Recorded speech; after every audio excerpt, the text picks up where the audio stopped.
23 বছর আগে হ্যাঁ, স্বাভাবিকভাবে অনেক পুরনো স্মৃতি। আমিও তখন ন্যাশনাল টিমে জাস্ট 1 বছর হয়েছে, তারপরে অস্ট্রেলিয়া ট্যুরটা পেলাম। তো স্মৃতি বলতে আসলে অস্ট্রেলিয়ার মাটিতে অস্ট্রেলিয়ার সঙ্গে খেলা বিশাল একটা ব্যাপার ছিল। কারণ আমরা জানি যে সময়টার কথা বলছি, অস্ট্রেলিয়া তখন champion team, world cricket dominate করে। নিশ্চিতভাবে এখনও অস্ট্রেলিয়ার টপ টিম হিসেবেই কাউন্ট করা হয়, বাট স্টিল তখনকার ব্যাপারটা একটু আলাদা ছিল হয়তো।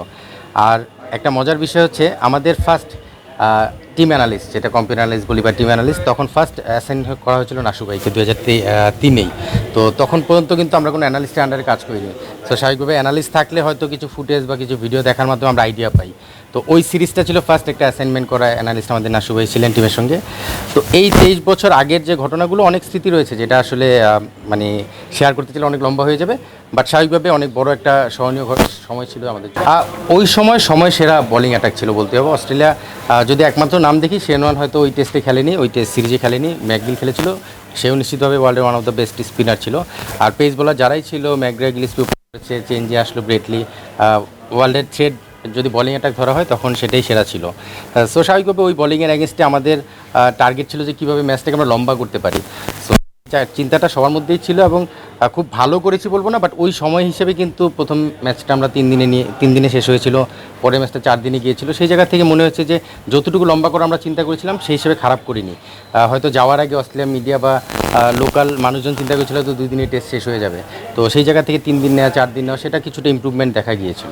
আসলে আমরা প্রথম টেস্টটা যেখানে ডারউইনে খেলি, আপনি যদি ওইখানে ভিডিও দেখা যায় তাহলে দেখা যাবে ডারউইন আর কেয়ার্নসের মধ্যে একটু পার্থক্য ছিল। ডারউইনের উইকেটটা নর্মালি আমরা প্রথম ম্যাচে যেটা দেখেছিলাম যখন আমরা ফার্স্ট টেস্ট খেলি, তখন যেরকম বাউন্স অস্ট্রেলিয়া আমরা চিন্তা করি সেরকমটা কিন্তু ছিল না। অপেক্ষাকৃত একটু লো বাউন্স এবং একটু আনইভেন বাউন্স ছিল। আমি বলছি 2003-এর কথা। তো যখন আমরা কেয়ার্নসে খেলতে গেলাম তখন উইকেটের কন্ডিশন কিন্তু ডিফারেন্ট ছিল। সেখানে চমৎকার বাউন্স ছিল, ইভেন যেটা আমরা অস্ট্রেলিয়ার উইকেটে চিন্তা করি যেরকম বাউন্স বা ট্রু বাউন্স সেরকমটা ছিল। সো ডারউইনের উইকেটটা ডিফারেন্ট ছিল, বাট ভয় যে বিষয়টা, ভয় ঠিক বলবো না, কারণ এর আগে আমি যেহেতু সাউথ আফ্রিকার সঙ্গে খেলেছি বা এর আগে আমি অন্যান্য বড় টিমের সঙ্গেও খেলেছিলাম, ইংল্যান্ডের সঙ্গে খেলেছি, পেস বোলার ফেস করেছি, বাট হয়তো ওই কন্ডিশনটা নিয়ে কনসার্ন ছিলাম। বাট প্রথম টেস্টের উইকেটটা আসলে আমাদেরকে সেই ভয়টা কিছুটা কাটিয়ে উঠেছিলাম, বিকজ উইকেটটা যেরকমটা চিন্তা করা ছিল সেরকমটা ছিল না। আর তার আগে আমরা ব্রিসবেন একটা 3 দিনের ম্যাচ খেলেছিলাম, সেখানেও একটা 30+ একটা 40+ রান করেছিলাম। কিছুটা সময় উইকেটে থাকার কারণে আমার কনফিডেন্সটা কিছুটা ছিল, যদিও ডারউইনের প্রথম ইনিংসে আমি রান করতে পারিনি, সেকেন্ড ইনিংসে আমি 35 রান করেছিলাম। তবে কেয়ার্নসের স্মৃতিটা একটু স্মরণীয় এই জন্য যে আসলে ট্রু বাউন্স থাকলে যেটা হয়, আমাদের ব্যাটসম্যানদের জন্য বল ছাড়া বা উইকেটের উপর ট্রাস্ট করা আর শর্টস খেলার ক্ষেত্রে ট্রাস্ট করা যায়, সেই জায়গা থেকে কিছুটা কনফিডেন্স ছিল। সো ফার্স্ট টেস্টে যেটা হয়েছে, প্রিপারেশন ওই 3 দিনের ম্যাচটার মাধ্যমে কিছুটা নেওয়ার কারণে হয়তো ওইভাবে কাজ করেনি, বাট কেয়ার্নসের উইকেটটা ভালো ছিল, যেখানে হয়তো ব্যাটিং করাটা অপেক্ষাকৃত সহজ ছিল। আমার মনে হয় সেই সময় ওয়ার্ল্ড ক্রিকেটের যারা ডোমিনেটিং বোলিং লাইন আপ ছিল তারা ছিল ঠিক একইভাবে অস্ট্রেলিয়া। যদি এখনকার বলি, এখনকার যারা নামগুলো, প্যাট কামিন্স, হেজেলউড বা স্ট্রাইক যাদের বলি, এরাও কিন্তু ওয়ার্ল্ডের এখন ডোমিনেটিং ক্যারেক্টার। সো ওই সময় সেরা বোলিং অ্যাটাক তখন ছিল, এখনকার সেরা বোলিং অ্যাটাক অস্ট্রেলিয়ার রয়েছে। সো বোলিংয়ের জায়গা থেকে আমার মনে হয় যে ইভেন নাথান লায়নের কথা যদি বলি, ডেঞ্জারাস স্পিনার টেস্ট ক্রিকেটের জন্য। সো আমার মনে হয় যে অস্ট্রেলিয়ার বেস্ট বোলিং লাইন আপটা এখনকার সেটাই কিন্তু খেলছে আমাদের এগেনস্টে। সো আমার মনে হয় যে টাইম দিবে আমাদেরকে, যেটা আগেও দিয়েছিল 2003-এ, 2026-এ এসেও তার ব্যতিক্রম হবে না, টাফ টাইম দিবে। বাট ব্যাটসম্যানরা এখন অনেক সচেতন এবং একটা বড় অ্যাডভান্টেজ হচ্ছে আমাদের এই ব্যাটসম্যানরা এখন তাদের সম্পর্কে জানে, আমরা কিন্তু জানতাম না, সেটার সঙ্গে কম্পেয়ার করলে আমাদের ব্যাটসম্যানরা জানে এবং অ্যানালাইসিস করার অনেক সুযোগ রয়েছে, কিছুটা আইডিয়া নেওয়ার সুযোগ রয়েছে।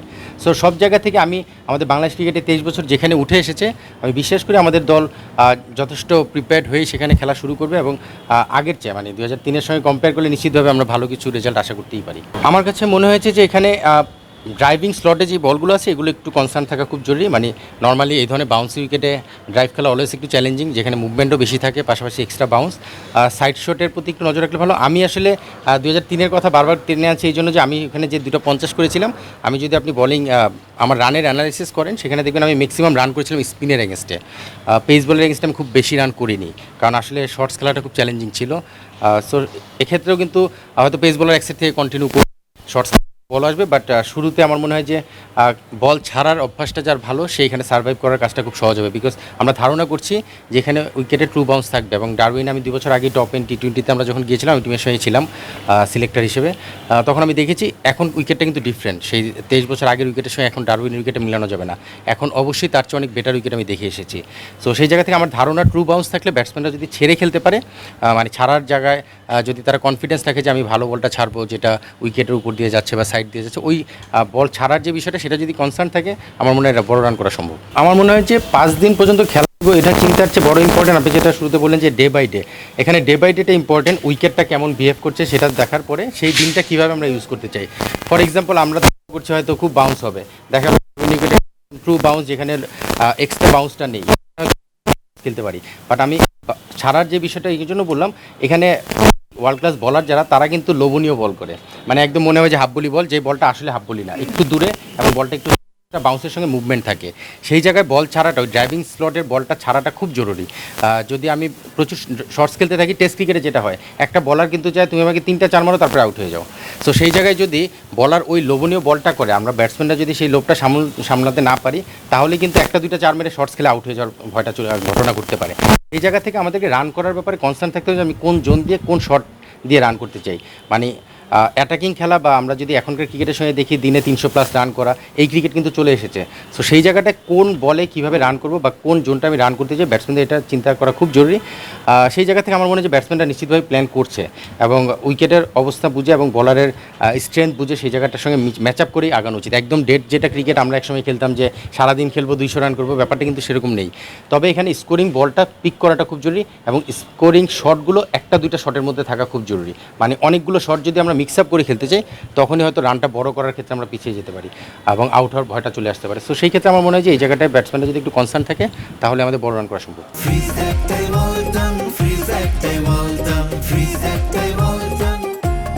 এখানে বিষয়টা হচ্ছে আমরা যখন টেস্ট খেলতে যাচ্ছি, টেস্টের প্যাটার্নটা আমাদের ক্যাচ করতে হবে, তাহলে তো আমি বড় টেস্ট প্লেয়ার হব। এটা করার মতো অ্যাবিলিটি তাদের আছে, বিকজ তারা প্রমাণ করেছে, তারা BCL বা NCL যেখানেই খেলেছে তারা কিন্তু পারফর্ম করেছে। ইভেন সৌম্য যখন লাস্ট NCL খেলেছে তখনও কিন্তু পারফর্ম করেছে। সো লম্বা ইনিংসটা কীভাবে খেলতে হয় সেটা কিন্তু সে জানে। এখন হলো ওই কন্ডিশনের সঙ্গে নিজেকে অ্যাডজাস্ট করা, ওই বলারের সঙ্গে এবং সেই উইকেটের সঙ্গে নিজেকে অ্যাডজাস্ট করা। তারা কিন্তু প্রমাণ করেছে বড় রান করতে পারে। এখন বড় রান করতে গেলে অনেক সময় কিছু সময়ের জন্য শর্ট কাট ডাউন করতে হয়, কিছু সময়ের জন্য একটা ভালো মোমেন্টাম যখন আসে তখন একটু রানটা এগিয়ে নিতে হয়। এই যে অ্যাডজাস্টমেন্টগুলো টেস্ট ক্রিকেটে খুব জরুরি। মানে অবশ্যই তাদের লাইক তামিম আছে এখানে, আমি যদি বলি অমিত আছে, তারা যারাই আছে এই আপকামিং প্লেয়ার, তারা যদি নিজেদের ওই অ্যাডজাস্টমেন্টটা করে নিতে পারে তাহলে বড় প্লেয়ার হতে পারবে। সো আমার মনে হয় যে তাদের মধ্যে সে অ্যাবিলিটি আছে। এখন বিষয়টা হলো অ্যাডজাস্টমেন্ট এবং বড় test player, successful test player হতে গেলে আসলে এই অ্যাডজাস্টমেন্টটা খুব জরুরি, যেটা আমার মনে হয় যে মুশফিক এখানে মোস্ট সিনিয়র প্লেয়ার। মুশফিক আসলে নিশ্চিতভাবেই তাদেরকে অ্যাডভাইস করবে এবং গাইড করবে। আমি বিশ্বাস করি যে তারা সেটাকে অ্যাডজাস্ট করতে পারবে এবং লাইক ফর এক্সাম্পল তানজিদ তামিমের খুব কাছ থেকে যেহেতু আমি দেখি বা তার সম্পর্কে খুব কাছ থেকে জানি, সে যে ধরনের শট খেলে, আমার মনে হয় যে টেস্ট ক্রিকেটে এই ধরনের শটও খেলা খুব জরুরি। কিন্তু কখন খেলতে হবে, কোন সময়টাই খেলতে হবে, সেই অ্যাডজাস্টমেন্ট টেস্ট ক্রিকেটের জন্য আলাদাভাবে একটু নজর দেওয়া দরকার। সেই জায়গাটা যদি করতে পারে আমার মনে হয় যে বড় রান করার অ্যাবিলিটি তাদের আছে। দেখুন, আপনি ঘুম থেকে উঠে দেখলেন যে 70 রানে 7 উইকেট শেষ অস্ট্রেলিয়ার, মানে এটা কি সত্যি হওয়ার মতো অবস্থা আছে বাংলাদেশের পেসারদের?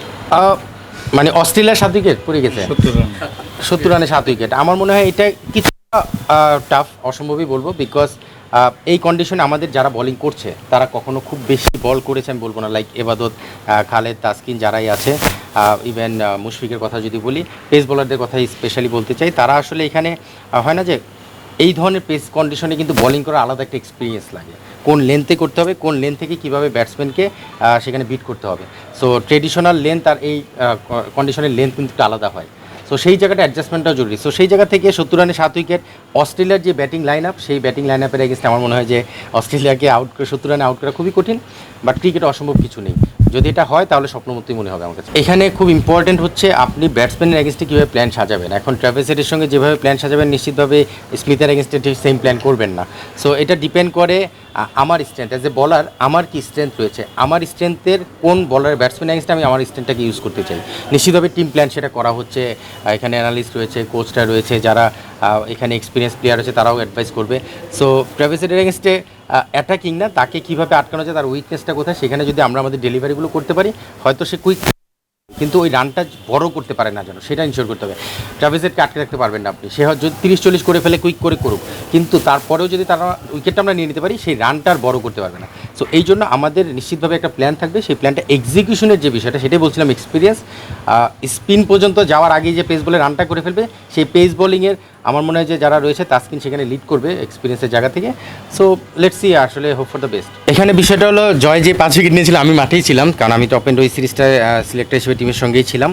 তো এখানে জয় যে উইকেটগুলো পেয়েছে একটু আনপ্রেডিক্টেবল উইকেট, মানে স্লিপসে ক্যাচ গিয়েছে, লেগ সাইডে লেগ স্লিপসে ক্যাচ গিয়েছিল, আমাদের প্রেশার সিচুয়েশনে উইকেটটা নিয়েছে। স্পিনে আমরা নর্মালি জয়ের 5 উইকেট দেখলে মনে করতে পারি যে খুব স্পিন বা টার্ন করেছিল, ব্যাপারটা এরকম না। ওইখানে স্কিটি বল বেশি হয়েছিল, যার কারণে পাকিস্তানি ব্যাটসম্যানরা ওইখানে ওটা জাজ করতে পারেনি। এখানে বিষয়টা হলো স্পিন যাওয়ার আগে তাদের যে ব্যাটিং লাইন আপটা রয়েছে, রানটা অনেক এগিয়ে নেওয়ার একটা ভয় আমাদের মধ্যে আছে।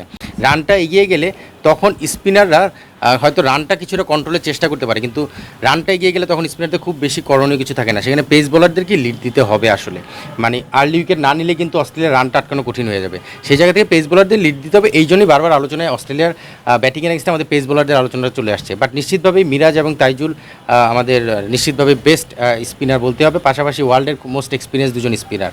যখনই তাদের হাতে বলটা যাবে তারাও সেখানে তাদের রোলটা প্লে করার চেষ্টা করবে। টার্নটা খুব বেশি পাবে বলে আমার মনে হয় না, তবে হ্যাঁ ডারউইনের উইকেট, স্পেশালি ডারউইনের উইকেটে আমি দেখেছি যে স্পিনে টার্ন করেছিল। আমরা যখন টপ এন্ডও খেলতে গেলাম সেখানে আমাদের স্পিনাররা যারা ছিল তারা কিন্তু কিছুটা টার্ন পেয়েছে, রাকিবুল ছিল, মাহফুজ রাব্বি ছিল, আলিস ছিল, তো সেখানে কিন্তু টার্ন পেয়েছে আমি দেখেছি। সো টেস্ট ক্রিকেটেও টার্ন আমরা আশা করতেই পারি, বাট স্টিল খুব বেশি টার্নিং উইকেট হয়তো বা হবে না, যেটা আমরা ট্রেডিশনালি চিন্তা করি সেরকম না হলেও, তবে তাদেরও লায়ন আছে সেটাও মাথায় রাখতে হবে। সো সেই জায়গা থেকে স্পিনাররাও এখানে খুব ইম্পর্টেন্ট রোল প্লে করতে পারে এই টেস্টে।